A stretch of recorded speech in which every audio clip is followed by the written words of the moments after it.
बिस्मिल्लाहिर्रहमानिर्रहीम। अस्सलामुअलैकुम वरहमतुल्लाहि वबरकातुहू। जी तो स्टूडेंट्स, ये लेक्चर नंबर 2 है हमारा 9th की केमिस्ट्री का। और फर्स्ट लेक्चर में हमने 4 ब्रांचेस जो थी केमिस्ट्री की वो डिस्कस की थी।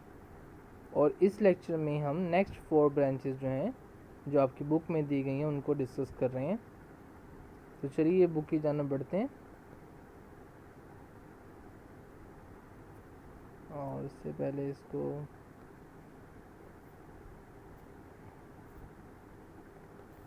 अच्छा जी, फर्स्ट ऑफ ऑल जो 5th ब्रांच हम आज डिस्कस करेंगे उसका नेम है जी इंडस्ट्रियल केमिस्ट्री।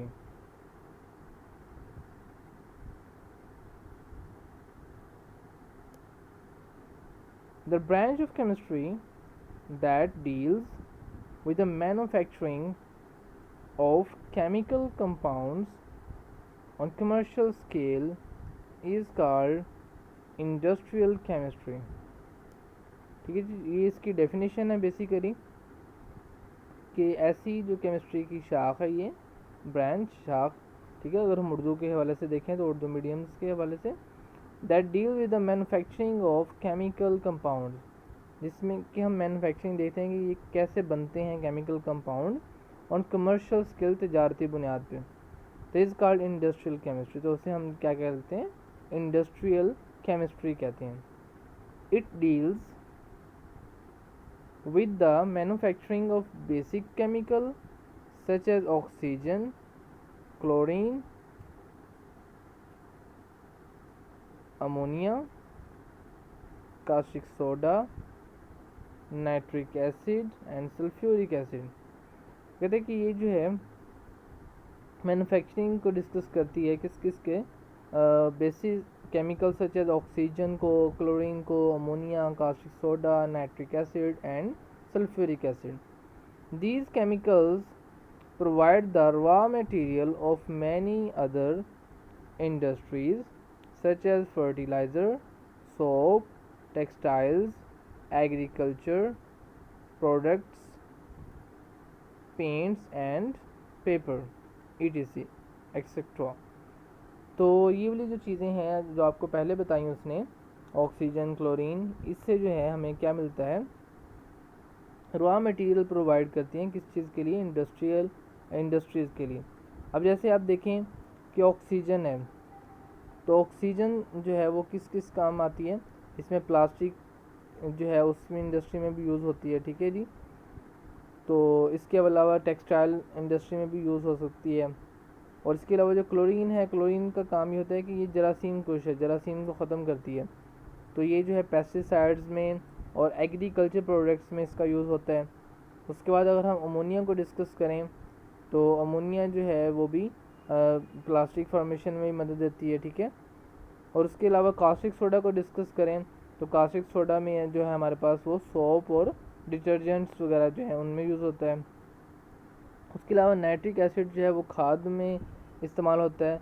और सल्फ्यूरिक एसिड जो है वो भी जो है फर्टिलाइज़र के तौर पे इस्तेमाल होता है। और इसकी सल्फ्यूरिक एसिड की एक सुपर फास्फेट खाद भी होती है। तो इस तरह से जी ये थी इंडस्ट्रियल केमिस्ट्री। और अब हम जो है इसे हाईलाइट कर देते हैं डेफिनेशन को। ठीक है जी, अगर इसकी आपने सिंपल 2 नंबर्स के लिए डेफिनेशन लिखनी होगी तो आप ये लिख सकते हैं कि the branch of chemistry that deals with the chemical compound on commercial scale is called industrial chemistry. ठीक है, इतनी भी अगर आप लिख देंगे तो आपकी जो है वो इनफ हो जाएगी। ज़्यादा लिखना चाहें थोड़ा सा डिटेल तो वो भी लिख सकते हैं आप, ठीक है। अब इसके बाद जो नेक्स्ट डेफिनेशन है वो है जी न्यूक्लियर केमिस्ट्री। न्यूक्लियर जैसे कि नाम से जाहिर है, न्यूक्लियस, न्यूक्लियस से मिलता जुलता लफ्ज़ है, तो इसका मतलब है इसके न्यूक्लियस के बारे में भी इसमें कुछ ना कुछ डिस्कस किया जाता होगा। तो देखते हैं जी nuclear chemistry. Nuclear chemistry is a branch of chemistry that deals with radioactivity. ये जो लफ्ज़ है रेडियो एक्टिविटी, ये रेडिएशंस ऐसे ही कुछ एलिमेंट्स होते हैं जैसे कि यूरेनियम है, ठीक है जी। तो इनमें से क्या होता है, हर टाइम रेडिएशन निकलती हैं। तो ऐसे एलिमेंट्स को हम बोलते हैं रेडियो एक्टिव एलिमेंट्स, ठीक है। और इस अमल को क्या कहते हैं, रेडियो एक्टिविटी। तो वो कह रहा है कि न्यूक्लियर केमिस्ट्री ऐसी ब्रांच है केमिस्ट्री की जिसमें हम ये अमल को डिस्कस करते हैं कि क्यों जो है वो यूरेनियम हो गया, रेडियम हो गया, ठीक है, इस तरह के एलिमेंट्स में से क्यों जो है वो रेडिएशन निकलती हैं, ठीक है। न्यूक्लियर प्रोसेसेस एंड प्रॉपर्टीज़, इनकी हम देखते हैं कि न्यूक्लियर इसमें क्या प्रोसीजर होता है जिसके तहत ये रेडिएशन निकलती हैं और इनकी खसूसियात क्या हैं रेडिएशन की, ठीक है। तो ये जो है वो डिस्कस किया जाता है। The main concern of this branch is with the atomic energy and its uses in daily life. तो जो मेन कंसर्न है इस ब्रांच का वो ये है कि किस तरह से हम एटम की एनर्जी को यूज़ अपने इस्तेमाल में ला सकते हैं और इसे आम ज़िंदगी में काबिल इस्तेमाल बना सकते हैं और सेफ़ जो है वो महफूज भी हो। It also includes that the study of chemical effects resulting from the absorption of radiation with in animals. कहते हैं कि हम ना सिर्फ ये देखते हैं कि डेली लाइफ में कैसे यूज़ करें, बल्कि हम ये भी देखते हैं कि इसका इफ़ेक्ट क्या होता है अगर जो है एनिमल्स, प्लांट्स और दूसरे जो मटेरियल हैं वो इन रेडिएशन को एब्जॉर्ब करते हैं तो उनके अंदर क्या चेंजेस जो है वो आती हैं। It has vast applications in medical treatment, radiotherapy. अभी जो रेडियोथेरेपी होती है कैंसर के जो मरीज़ होती हैं उनको जो है वो रेडिएशन लगाई जाती हैं जिससे वो क्या होता है उनका ट्यूमर जो होता है वो सिकुड़ जाता है और इससे वो सेहतयाब हो जाते हैं। उसके बाद है जी preservation of food and generation of electric power through the nuclear reactors. अगर इससे हम जो है वो खाने की चीज़ों को भी महफूज कर सकते हैं और उसके अलावा क्या करते हैं इलेक्ट्रिक पावर जनरेट करते हैं किसमें, न्यूक्लियर रिएक्टर में। न्यूक्लियर रिएक्टर में क्या होता है जी, यूरेनियम जो है इसकी मदद से जो है वो यूरेनियम और दूसरे जो है हमारे पास रेडियो एक्टिव एलिमेंट्स होते हैं इनकी मदद से हम पावर, इलेक्ट्रिक पावर जनरेट करते हैं जो कि बहुत जो है वो आसानी के साथ एक तो हो जाती है और जो है का अगर हम इनिशियली तौर पे तो इसका ख़र्चा होता है काफ़ी, लेकिन जब बननी शुरू होती है तो फिर हमारे पास कम लागत से जो है वो हम इलेक्ट्रिक पावर ज़्यादा जो है पावर जो है वो जनरेट करते हैं, ठीक है। तो अब हम इसे हाईलाइट करते हैं जी कि कितनी जो है वो कम से कम इनफ है। तो क्या इतनी है जी, nuclear is the branch of chemistry that deal with the radioactivity nuclear जैसे प्रॉपर्टीज़, ठीक है। तो इतनी भी अगर आप कर लें तो ये इनफ है 2 मार्क्स के लिए, ठीक है। तो अगर इस यहाँ तक भी कर लें तो भी अच्छा है, ठीक है। और इसको मैं ये तो हो गया जी कम से कम येलो वाला, और एक्स्ट्रा जिसने करनी हो तो वो ये वाला कर सकते हैं, ठीक है। और ये कलर हमारा ये तो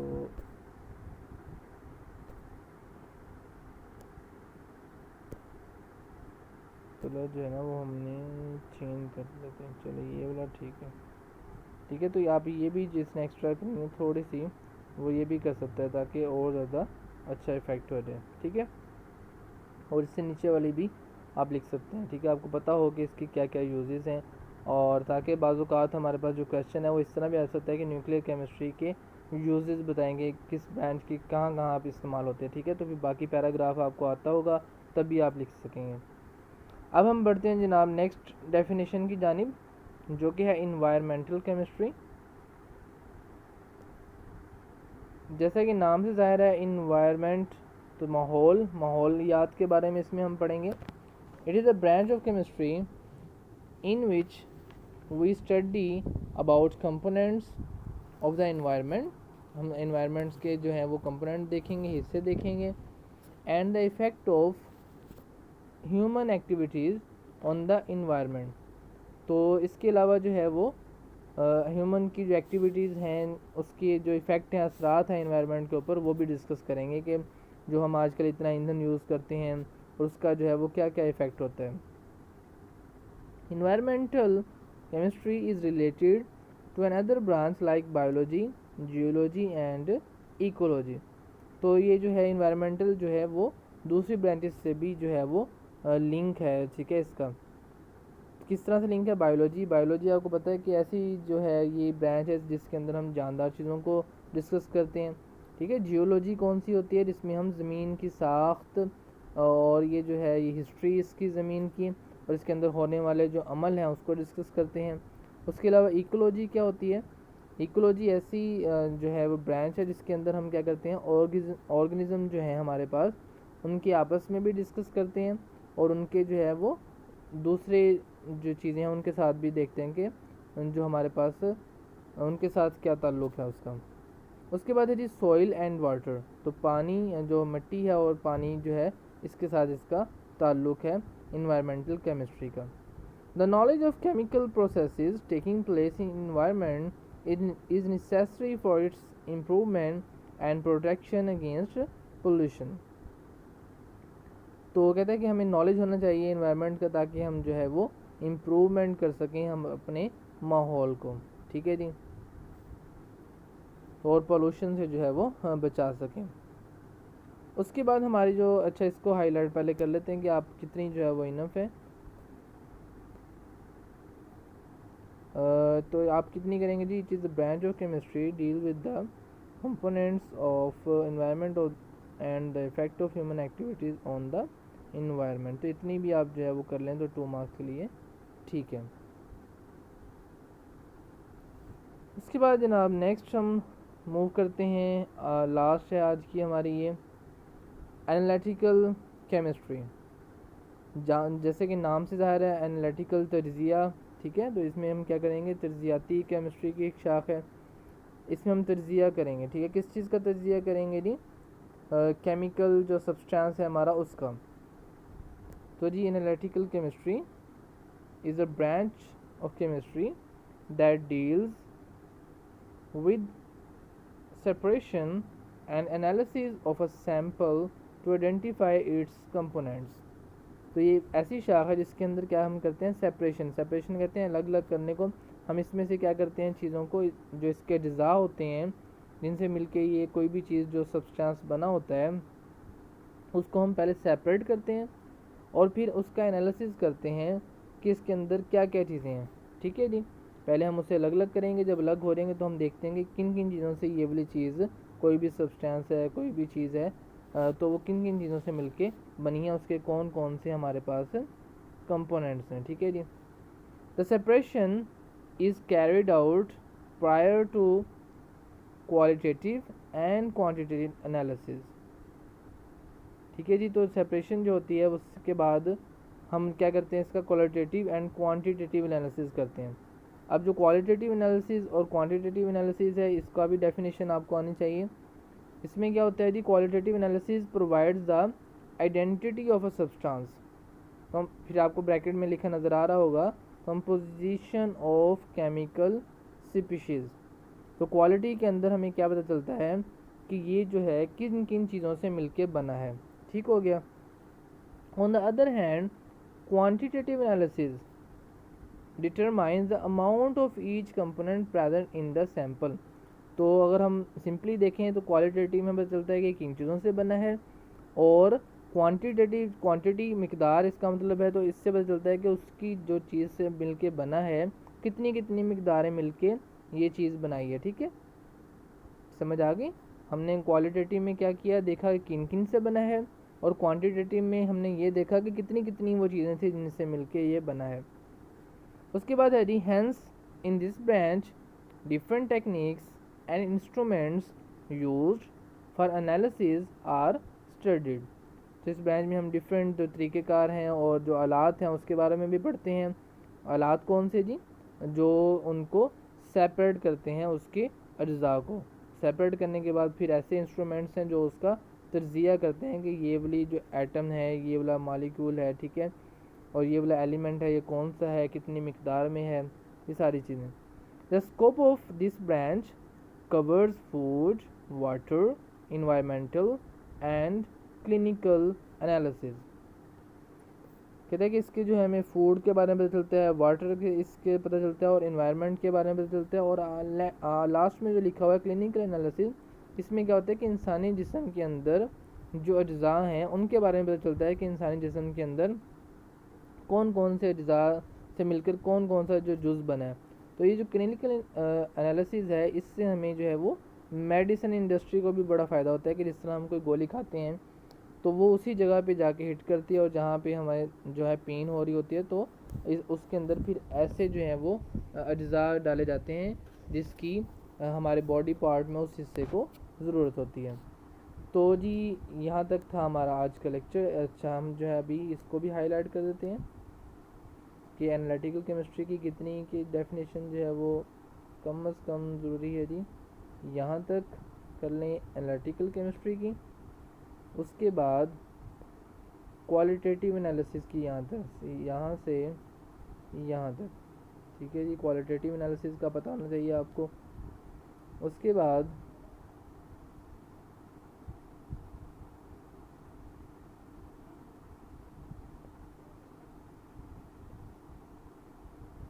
on the other hand quantitative analysis का भी आपको पता हो यहाँ तक, ठीक है जी। That determines the amount of each component present in the sample. तो जी यहाँ तक ये जो हमने इसमें डिस्कस कर लिया। अब नेक्स्ट है हमारे पास कुछ क्वेश्चन दिए हुए हैं, ये आपने राइट करने हैं। और एक तो डेफिनेशंस जो है वो राइट करनी है, और उसके बाद ये वाले क्वेश्चन भी राइट करने हैं जो कि हमने तमाम डेफिनेशंस आपने गौर से पढ़ी होंगी, तो आप इन सब जो क्वेश्चन हैं उनके आंसर दे पाएंगे।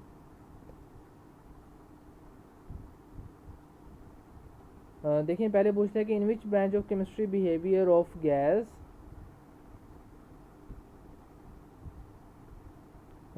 And liquid is studied. तो आपको पता होना चाहिए, आपने अगर पीछे पढ़ी है तो। उसके बाद कहता है डिफाइन बायोकेमिस्ट्री, तो इसमें आप बायोकेमिस्ट्री को डिफाइन करेंगे। फिर उसके बाद है जी which branch of chemistry deal with preparation of paints and paper.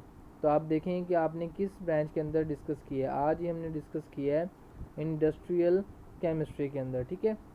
उसके बाद है जी which branch of chemistry deal with atomic energy and its uses in daily life.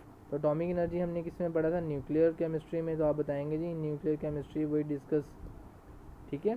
उसके बाद है जी which branch of chemistry deals with the structure and properties of naturally occurring molecule. तो इसका भी जो है आप ढूंढेंगे कि हमने कहाँ पे ये पढ़ा है, और इसका आंसर आप राइट करके मुझे चेक करवाएंगे व्हाट्सएप के ग्रुप में, ठीक है जी। अब तक के लिए इतना ही जी, मिलते हैं इंशाल्लाह नेक्स्ट लेक्चर में। दुआ में याद रखिएगा, अपना ख्याल रखिएगा। अल्लाह हाफिज़। अस्सलाम वालेकुम वरहमतुल्लाहि वबरकातुहू।